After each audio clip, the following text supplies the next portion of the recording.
Before I proceed to ask my questions on budget-related policy issues, gusto ko lang balikan yung dalawang hanging issues na naiwan ni Senator Pacquiao, ano?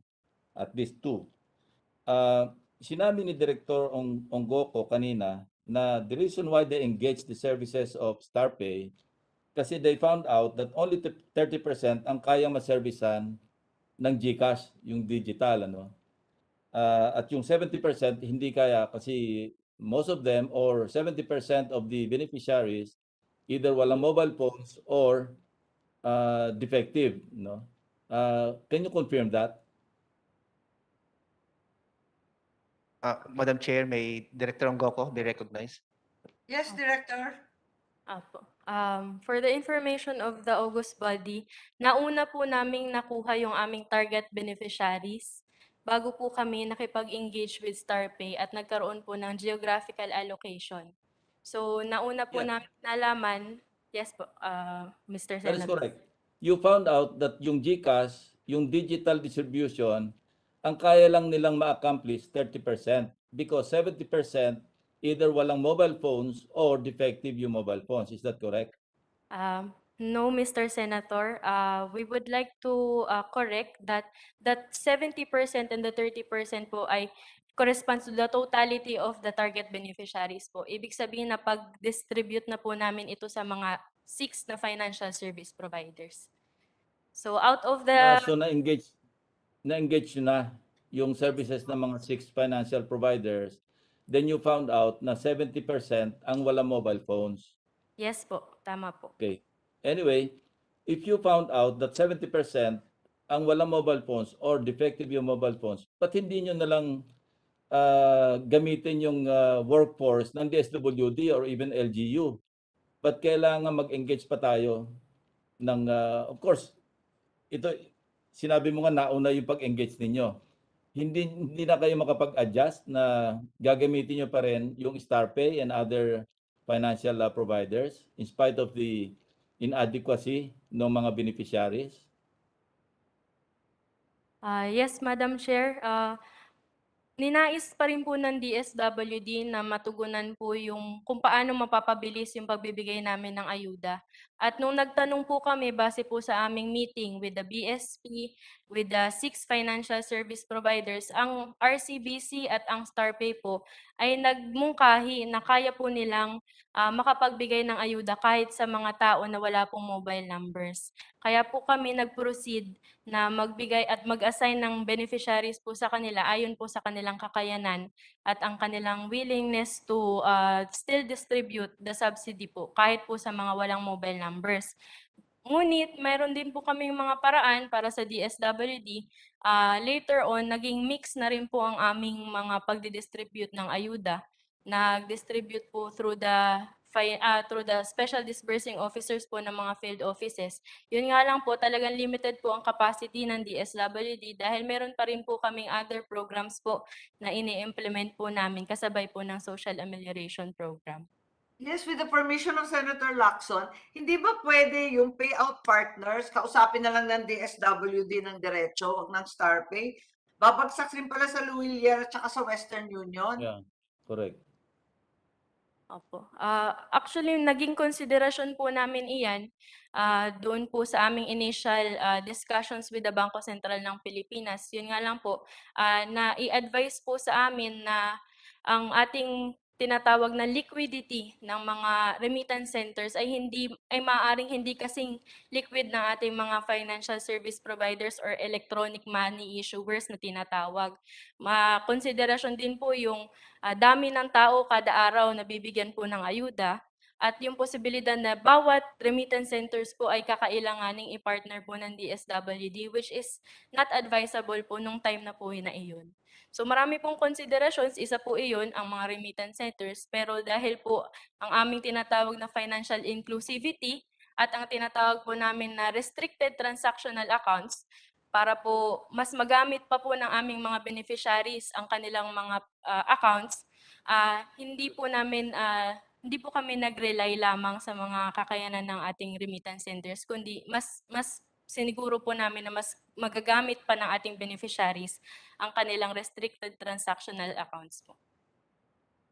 sa madaling salita, naging reactive po tayo. Sa halip na meron tayong magandang pagpaplano na inalam muna natin kung ilan yung talagang mayroong capability na gumamit ng mobile phones, nahuli tayo. Nalaman lang natin nung nagdi-distribute na. Ganun po ang nangyari dito. Dapat nauna yung pagpaplano natin, inalam muna natin ilang porsyento ba ang wala na mobile phones o defective na yung mobile phones bago tayo nag-engage ng services ng financial service providers. Hindi po ba? Ang bottom line is poor planning.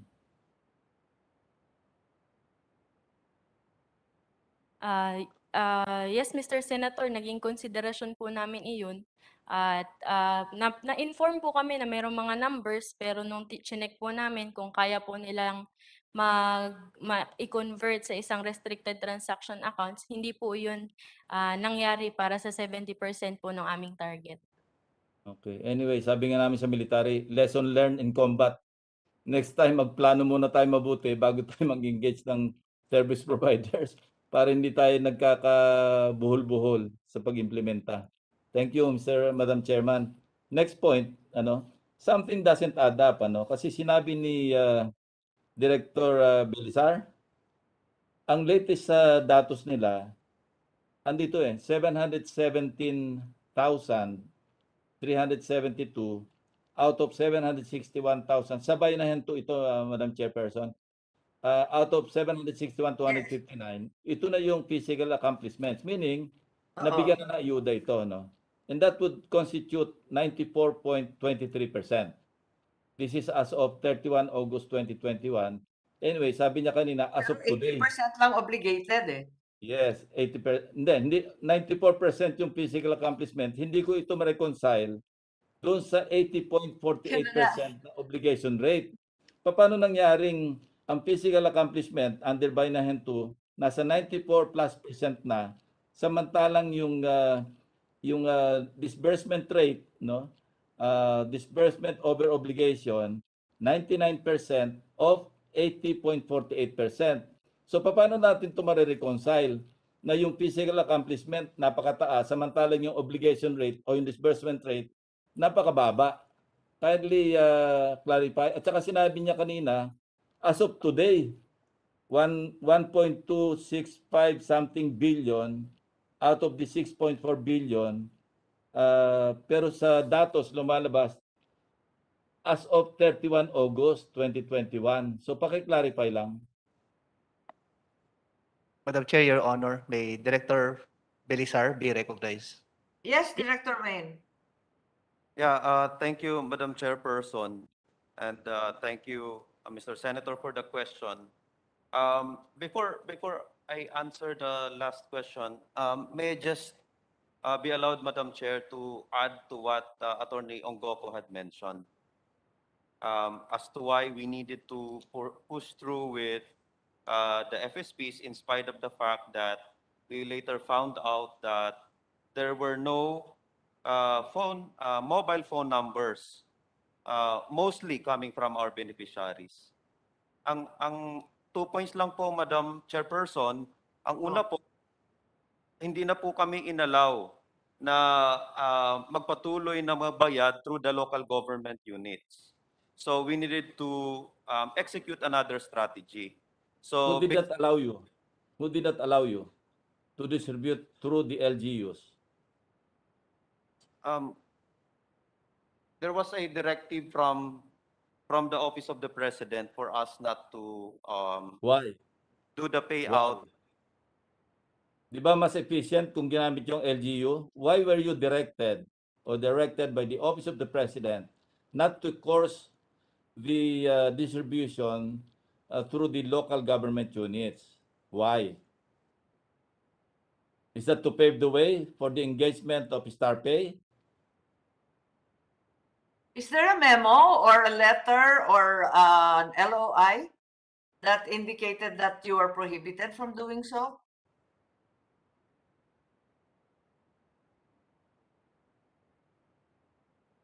Madam Chairperson? And is there another memo allowing them? Kasi ngayon ginagamit na nila yung manual payout, 'di ba? Dahil nag-refund nga tong mga FSPs. So is there another memo saying na pwede na? Madam Chair, may Yes, Asik- Secretary Galvez, please. Ayuda be recognized, Madam Chair. Secretary Bautista, please. Is that ASEC Glenda? Yes, Madam Chair. Yes, we're a little bit confused about this prohibition to LGUs because yung sumunod, puro LGU naman. Yes, Madam Chair. Remember that the first tranche were conducted by the LGU. And apparently, during the second tranche, there were some cases filed regarding some of the local officials who handled the SAP funds not well. So there were cases filed by the CIDG, and I believe we can submit the number of those parang officials filed na nakapag-file po ng cases ang DILG. And also on the second tranche po kasi, some of the LGUs have not yet liquidated.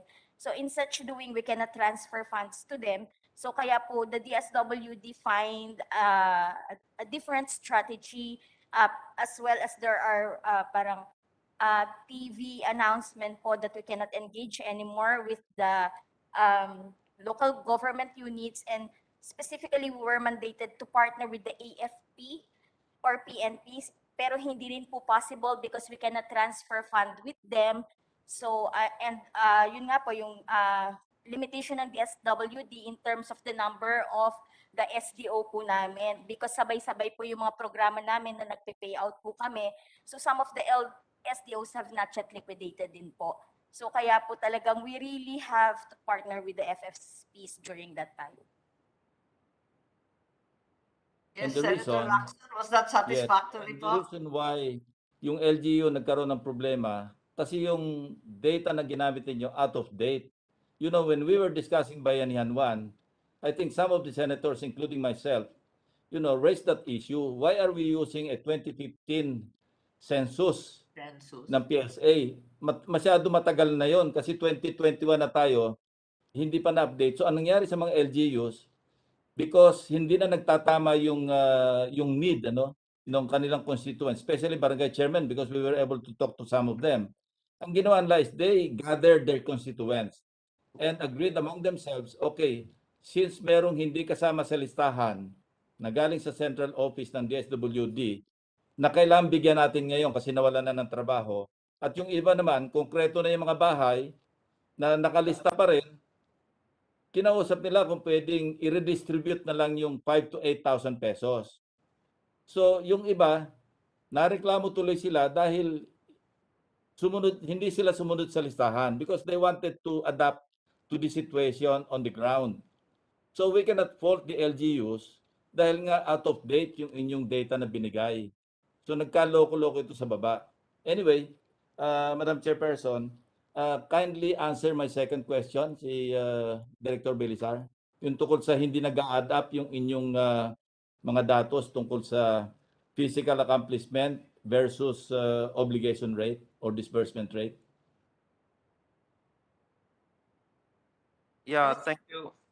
Thank you, Madam Chairperson. So, for Bayanihan to, Madam Chairperson, we have three components po dito na mga beneficiaries. Ang una po, Madam Chairperson, ay yung ating pong mga beneficiaries sa granular lockdown. Yung pangalawa po, Madam Chairperson, yun pong mga waitlisted na hindi po nabayaran, hindi po naka-receive ng kanilang emergency subsidy sa Bayanihan 1. At ang pangatlo po, Madam Chairperson, yung pong mga beneficiaries natin na binigyan ng livelihood assistance grants. Ngayon po, Madam Chairperson, almost 100% ano po tayo, na-meet po natin 100% yung ating pong target sa livelihood assistance grants. No? And ang hindi po natin na-meet na prospective target ay yung ating pong tinarget sa mga granular lockdown. As we are aware, Madam Chairperson, yung ating pong Bayanihan 2 ay effective lang po hanggang June 30, 2021 as extended. And therefore, yung mga hindi po nakaabot doon po sa pag-declare ng granular lockdown, ito po yung hindi po na-disburse na component po ng Bayanihan two funds na in the amount of 6 billion, Madam Chairperson. Kaya po malaki ang physical accomplishment precisely because of the livelihood assistance grant. Subalit po doon sa ating mga target doon sa granular lockdown ay hindi po natin na-meet yung expected target, Madam Chairperson. Yes, I'm sorry, but Director Belisar did not answer my question. I'm only dealing with the numbers, no, that they submitted. Maliwanag po rito sa kanilang submission. We're talking of apples to apples here, no? Bayanihan 2. Physical targets, 761,259. Physical accomplishments, 717,372. And therefore, the rate of accomplishment, meaning yung mga nabigyan, 94.23. Now, here comes their obligation and disbursement data, no? Bayanihan 2, disbursement rate, nasa 99.23%, over obligation rate of 80.48%, meaning 20% yung hindi na naabot, ano? Yung gap, ano? 20%. So paano ito magre-reconcile do sa physical accomplishment na 94.23%? I'm only dealing with the numbers. I don't want to hear the different faces. Google ang usapan natin dito, and this is your submission, ha? Yes, Hindi namin Director i-invent Wayne, you itong may, numero. Yeah. perhaps Director Wayne, you'd like to revise that because there's a 14% differential. Ang laki eh. Malaki. At saka hindi pa yon. Ang sinabi niya kanina, as of today. Ayun Hindi nga. ito as of today. As of August 31 ito, 2021. Hindi as of today. Kasi sabi niyo, daily, on the daily basis, nag-a-adjust kayo. But it appears that the figures that you mentioned, as of August 31. So lahat hindi nagre-reconcile.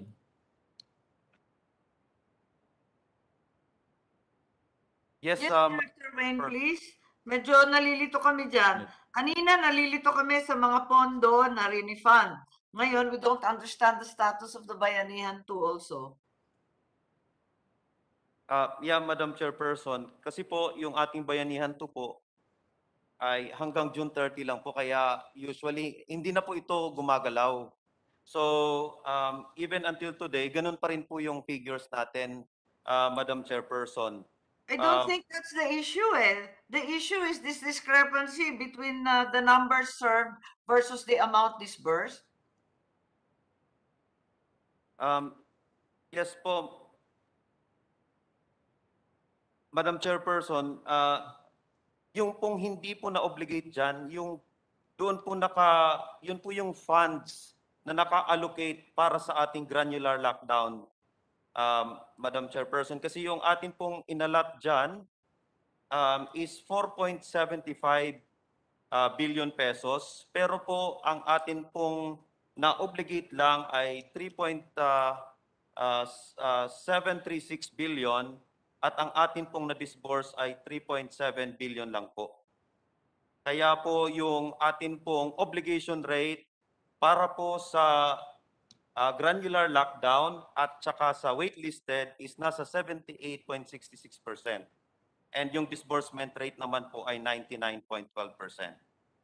Yan Yes, po yung Senator Lacson, I think that's still not the answer because you were able to distribute to 94% of the people, but you only gave 80% of the budget.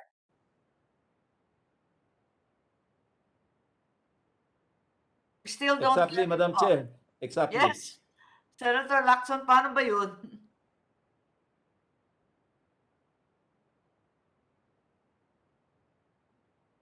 So Director Wayne, maybe you can give us in greater detail the status of Bayanihan 2 because your numbers simply don't tally.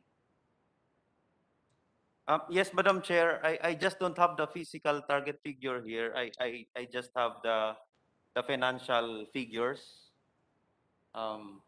Your chart indicates actual, not targets. Well, we have the physical Accomplishment. figures here eh. Hindi lang financial. Ito nga, kinompare ko na nga eh. Nag-adjust pa kayo ng target? May adjustment kayong ginawa sa target ninyo, yung physical target, kaya hindi nagkaroon ng reconciliation itong mga data. Madam Chair, Your Honor, may Director Hannah Garcido be recognized? Sure. Director Hannah, please. Thank you, Madam Chair. Thank you, Madam Chair. Pwedeng laksan konti. Yes, Madam Chair. Hello. Yes, we hear you. Thank you, Madam Chair. Madam Chair, to respond po to the question of the Honorable Senator Lacson, on the Bayanihan 2 po, tama po sir, we adjusted our targets to consider po yung binanggit po kanina about granular lockdown, sir. We only targeted the actual names po submitted by the local government units and supported po by the necessary certification from the local IATF. Kaya po yung aming physical targets sa Bayanihan 2 corresponds to the actual names submitted to us by the LGUs. Okay, so you adjusted the targets, physical targets. Ano yung original na number ninyo? From 761, ano yung original?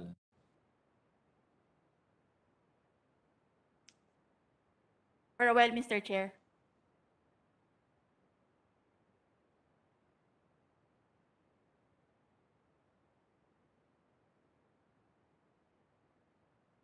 Miss Madam Chair. Yes, For please. Yes, ma'am. For Bayanihan 2 po, the potential target that we have is around 900,000 Exact, beneficiaries. please. Exact figure, please. It's ano sir, 855,597. This is as of January 13, Your Kindly Honor. repeat, naputol. 855,597 as of January 13, 2021. And if you may note, Mr. Chair, this number po must be Complete nga supported yun. by the necessary certification from the local IATF.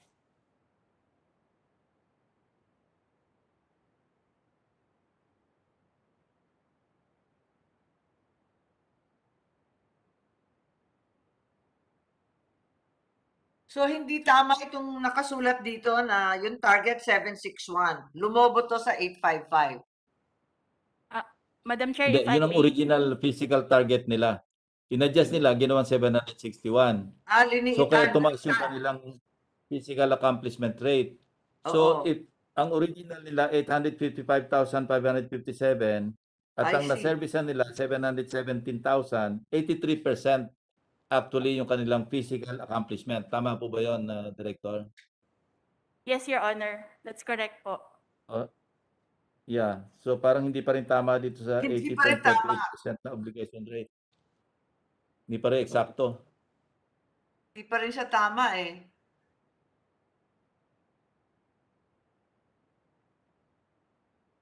Ayan po. And if I Anyway, may, Madam Chairperson, if I may, I'd like to yield to the next interpellator kasi meron lang po akong meeting and kung hindi ako kasi wala pa ako sa policy questions, baka pwede makahirit pa ng isang hearing. Anyway, Yes. they will submit pa naman eh. That's correct. There's so much information being requested of the DSWD. We hear the suggestion of Senator Lacson that we defer this budget for another hearing. Yes, para lang makapag-ready rin sila sa mga susunod na tanong sa policy issues. You know, I counted with my fingers yung excluding the SAP, yung Bayanihan 1 and Bayanihan 2 programs. Nasa mga 16 ang kanilang mga recurring programs. No? 16 programs. Ang gusto ko lang malaman, nagseserve pa ba ng purpose? No? Itong mga programa na ito kasi I'd like to find out when the 4-piece, for example, was first launched. And then hanggang ngayon, nasa 4-piece pa rin tayo. mukhang ilan na yung nakagraduate, ilan na yung under pa ng program. Ito yung mga questions para na mapagandaan ni Secretary Rolly. Ito more or less dito na lang iikot yung mga tanong ko sa susunod. So with that, I'd like to yield to the next interpellator, Madam Chairperson. Thank you very much, Senator Lacson. I don't see Senator Angara